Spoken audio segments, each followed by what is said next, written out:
Hola, estamos conversando con Fernando Díaz, que es autor de Che Guevara. Fernando, ¿quién era Ernesto Che Guevara? Pues Ernesto Che Guevara de la Serna, bueno, era Ernesto Guevara de la Serna, el Che se lo pusieron en México los emigrantes cubanos con los que se reunió allí, como era argentino, pues le llamaban Che, ¿no? Él siempre fue Ernesto. Pues era un joven argentino, bonaerense, aunque había nacido en Rosario de rebote, pero él era de familia bonaerense, porteño, de alto nivel, de renta alta, es decir, era lo que conocemos en España como un niño de papá argentino, en la época en que Argentina era uno de los países más ricos del mundo, los años 50. En los años 50 España estaba muy arrastrada después de la guerra, pero Argentina era un país extraordinariamente rico. Los españoles emigraban en manadas, vamos, cuando digo manadas, eran barcos enteros que se iban hasta Argentina, ¿no? Y él era pues un niño de esa época, nacido a finales de los años 20, su padre era bueno, de una familia bastante conocida, los Guevara Lynch, él decía tener antepasados escoceses y demás, ¿no?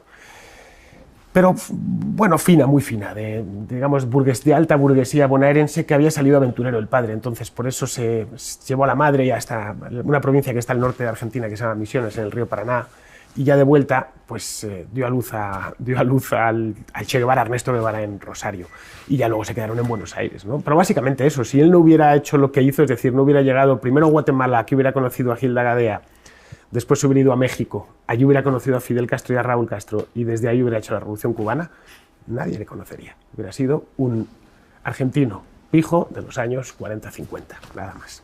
Pero no lo fue, y llama la atención de muchísima gente, llama la atención tuya y sin duda de quienes nos están viendo ahora.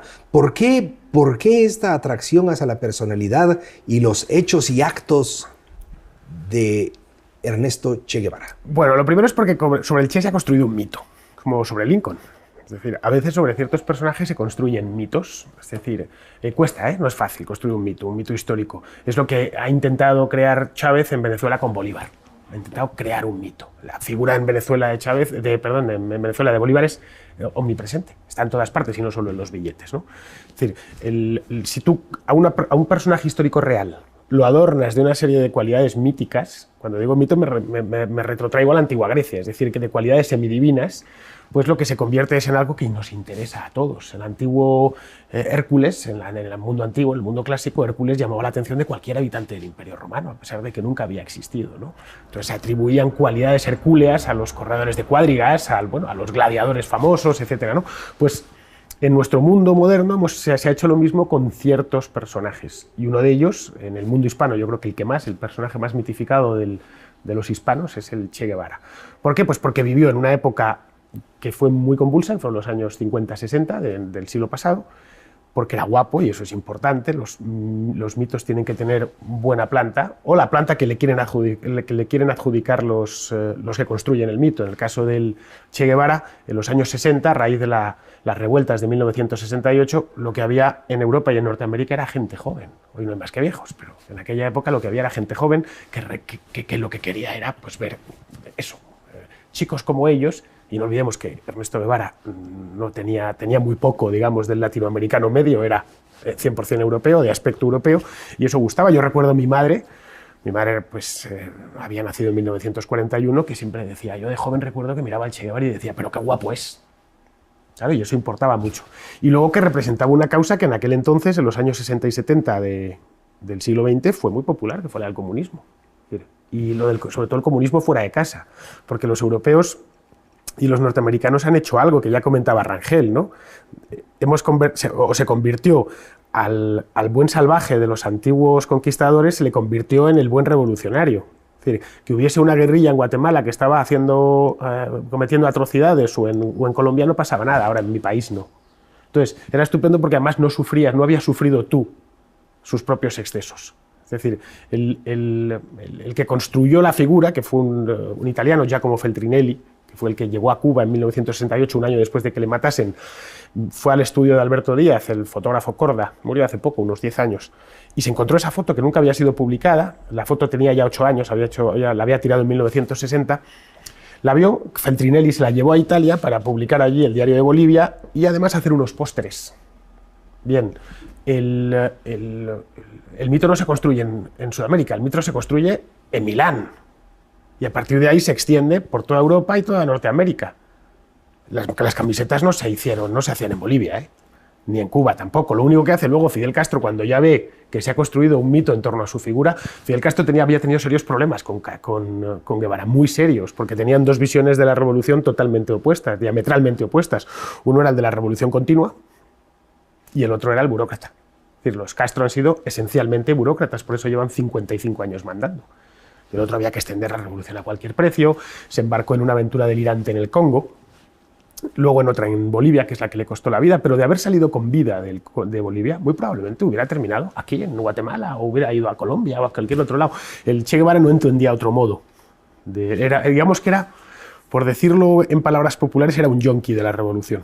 Necesitaba suministrarse de su dosis. De hecho, como administrador, como burócrata del comunismo, fue un desastre. Bueno, en general los burócratas del comunismo son todos un desastre, pero este especialmente desastroso. Fue ministro de Economía y... Fue gobernador del Banco Central de Cuba y luego ministro de Industrias. Es decir, no se me pueden ocurrir peores carteras para alguien como el Che Guevara. Podrían haberle dado otra cosa, ¿no? El Ministerio de Defensa, por lo cual estaba en manos de Raúl Castro. No, le habían dado dos relativas a asuntos de los que él no entendía. Su desconocimiento era oceánico.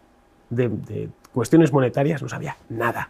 De hecho, cuando escribí este libro hablé con un antiguo que vivía entonces, que ha muerto ya, un antiguo colaborador o secretario del Banco Nacional de Cuba, y estuvo, a través de email mantuvimos una charla y me estuvo contando que una de las cosas que les llamaron a los funcionarios del Banco Nacional de Cuba, que les llamó la atención, era lo ignorante que era el nuevo gobernador. Pero no sabía absolutamente nada.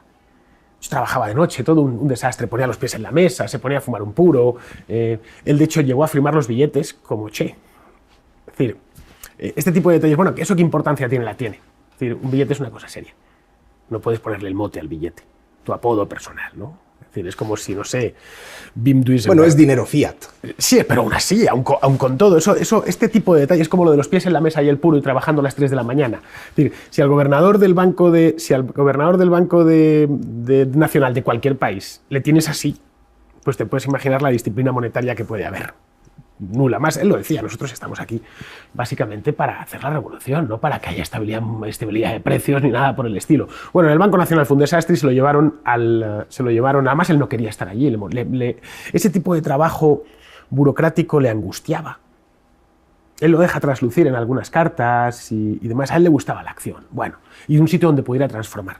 Y con la moneda, pues poco se podía transformar. A mí pocos trabajos se me ocurren más aburridos que el gobernador de un banco central. Es decir, no hay más que verles las caras, ¿no? Vemos a los del Banco Central Europeo y dices, pobrecitos, ¿no? Draghi todavía es italiano y tiene un poco más, pero aún así, Duisenberg, los de la Reserva Federal, supongo que los de aquí del Banco Central de Guatemala sean igual, son básicamente gente, economistas, gente serena, estudiosa, pueden estar más o menos equivocados, venir asistidos de la teoría errónea o de la adecuada, pero no son gente muy sandunguera, ¿no? Bien, pues el Che Guevara se aburría del banco y lo metieron. Fidel Castro, que ya no sabía dónde colocarle, le metió de ministro de Industrias. Entonces el Che Guevara tuvo la idea peregrina de convertir un país caribeño, una isla caribeña de 6 millones de habitantes, en una potencia siderúrgica. Ya sé que suena a broma, pero es que es verdad, es que fue así, ¿no? Decía que el azúcar no tenía por qué estar exportando. No se planteó en ningún momento por qué Cuba llevaba 200 o 300 años cultivando azúcar. Es decir, no sabía que tenía esa ventaja comparativa, pero es que él tampoco se había empeñado en aprender nada de economía.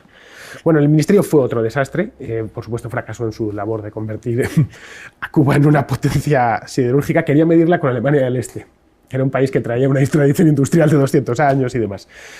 Y Fidel Castro decidió que había que quitárselo en medio, que era un enredo, era un incordio tenerlo allí, en La Habana, ¿no? Pues porque no valía para mucho, es decir, daba más problemas de los que solucionaba, ¿no? Entonces, él ya estaba muy separado de la filosofía que había adquirido, que había tomado los Castro, que era convertirse en el satélite de la Unión Soviética en el Caribe, en el portaaviones, digamos, de la Unión Soviética en el Caribe, desde el cual se van a extender con pausadamente, sin prisa, pero de manera decidida la revolución a todos los países de la América hispana, pero sin prisa y sin enfrentarse más de la cuenta con los Estados Unidos, como luego se vio, como pasó en Nicaragua, que pues 20 años más tarde hubo una revolución, etc. la idea un poco era esa, las guerrillas estaban buscando eso, ¿no? Pero sin hacer grandes locuras y, por supuesto, sin involucrarse él personalmente. En cambio, el Che Guevara lo que veía es que la revolución era un fin en sí mismo y tenía que ir llevándola, expandiéndola por el mundo como una especie de San Pablo revolucionario. Tenía que ir visitando, ¿no?, a las distintas revoluciones. Y la primera que le salió... Fidel Castro ya había hecho un pequeño intento, había invadido la República Dominicana. Esto se sabe muy poco. Poco después de llegar al poder, hubo una expedición cubana a la isla de la Española para, provocar un levantamiento allí contra Trujillo. Bueno, Trujillo no se andaba con bromas, no había sido como Batista y cortó en el acto. Bueno, en el año 65 lo que decide el Che Guevara es que se va al Congo, porque ve en su simpleza conceptual absoluta que el futuro de la revolución está en el África negra y se planta en el Congo. A ver, África y Sudamérica, aunque latitudinalmente estén al lado y sean considerados desde el punto de vista económico dos continentes que están en el tercer mundo, son la noche y el día, no tienen absolutamente nada que ver. Es decir, hasta incluso juegan en dos ligas totalmente distintas, y eso es lo que no supo ver Ernesto Guevara. Él concluyó que el Congo era sería algo parecido a Brasil. Bueno, tiene una selva, unos revolucionarios, y bueno, aquí es fácil, no va a ser, es una cuestión de las teorías que yo he elaborado en la guerrilla de Cuba, la Sierra Maestra, pues aplicarlas. Allí conocí a Kabila, que después terminaría siendo presidente del Congo con unos resultados también desastrosos, y claro, nunca se integró. Es decir, la guerrilla del Congo eran, por decirlo así de una manera suave, eran una banda de maleantes emboscados en la selva. De hecho, el gobierno del Congo lo que empleaba era a mercenarios sudafricanos para combatirlos, porque claro, el ejército congolés no tenía mucha experiencia, ¿no? Y luego ya volvió a Cuba.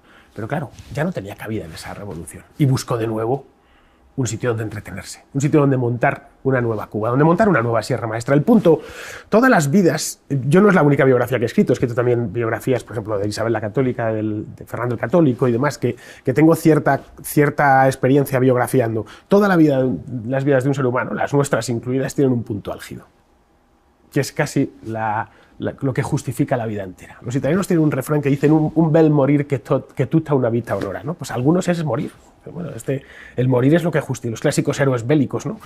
Bien, en el caso del Che Guevara, su punto álgido fue la guerrilla de Sierra Maestra. Fue el momento álgido de su vida. Y él quiso recrear eso, volver al lugar del crimen durante los 10 años que pasaron hasta que fue muerto, asesinado por parte del ejército boliviano en una quebrada de la provincia de Santa Cruz. Bueno, un lugar desértico, horroroso, donde además no tenían el apoyo de la gente.